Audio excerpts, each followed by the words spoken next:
সাম্প্রতিককালে স্থানীয় সরকার division ministry of local government rural and development and cooperative একটা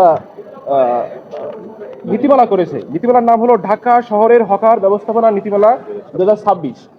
মূলত এই নীতিমালার অধীনে ঢাকা শহর অর্থাৎ দক্ষিণ সিটি কর্পোরেশন এবং ঢাকা উত্তর সিটি কর্পোরেশন, এই সিটি কর্পোরেশনের যত ফুটপাত আছে এবং রোড আছে, এই রোডগুলোতে যারা হকার আছে এই হকারদের বরাদ্দ বিষয়ে এই নীতিমালাটা হয়েছে। অর্থাৎ এই নীতিমালায় হকারদের কোথায় বসাতে হবে, হকাররা কীভাবে বসবে, কীভাবে লাইসেন্স পাবে, এই বিষয়ে নীতিমালা হয়েছে।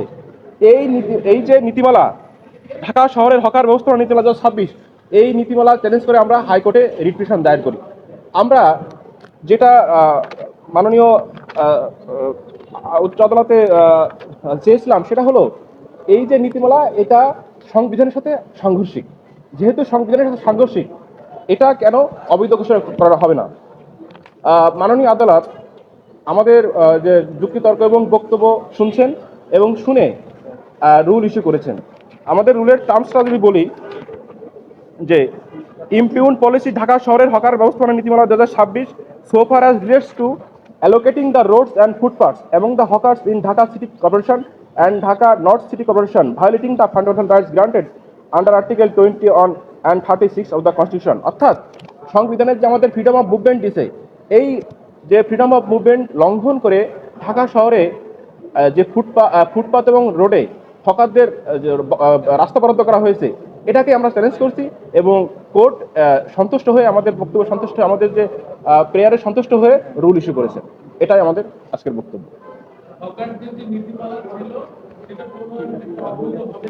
রাইট রাইট রাইট ব্যাপার হলো আমরা সম্পূর্ণ যে নীতিমালা এটাকে চ্যালেঞ্জ করিনি, আমরা নীতিমালার একটা অংশ চ্যালেঞ্জ করেছি, সেটা হলো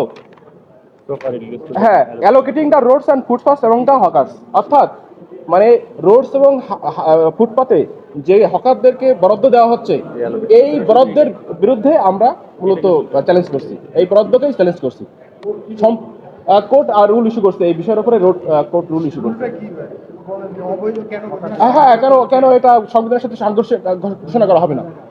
কেন এটা সংবিধানের সাথে সাংঘর্ষিক ঘোষণা করা হবে না? রোড এবং ফুটপাতে হকারদের দোকান বরাদ্দ দেওয়া কেন অবৈধ হবে না তা জানতে চেয়ে রুল জারি করেছেন হাইকোর্টে। রোড এবং ফুটপাতে হকারদের বরাদ্দ দেওয়া, রোড এবং ফুটপাত হকারদের বরাদ্দ দেওয়া কেন অবৈধ ঘোষণা করা হবে না তা জানতে চেয়ে হাইকোর্ট রুল ইস্যু করেছেন। এটা মাননীয় 30 নম্বর কোর্ট, মেন 30 নম্বর কোর্ট, মাননীয় বিচারপতি justice Biswajit Chakraborty, division bench.